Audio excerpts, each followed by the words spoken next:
This is a brief introduction to the 7 problem-solving strategies. As you can see, your options are to find a pattern, make a table, work backwards, guess and check, draw a picture, make a list, and write an equation. We're going to give a brief description of each one of these, and then you're going to use these in problem solving. Finding a pattern, definitely a very helpful tool. Finding a pattern, you're simply looking for some sort of pattern that connects the items in your list. Keep in mind though, sometimes you need to be creative. They are not always the obvious adding or subtracting patterns. If you were to make a table, this is when you organize the information you need to solve a problem in the form of a table. This makes it much easier for someone else to understand your work and also aids you in the solving process. Working backwards.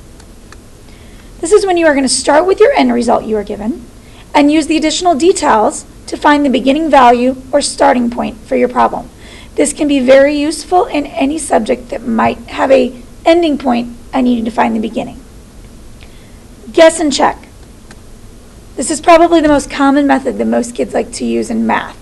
This is when you systematically go through all of the optional answers to a problem until you find the solution that works.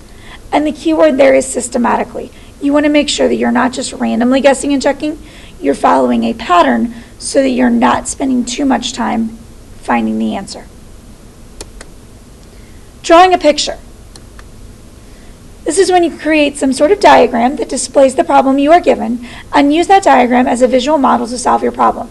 This is very helpful for your visual learners, people who need to see the problem instead of just hearing or reading the problem.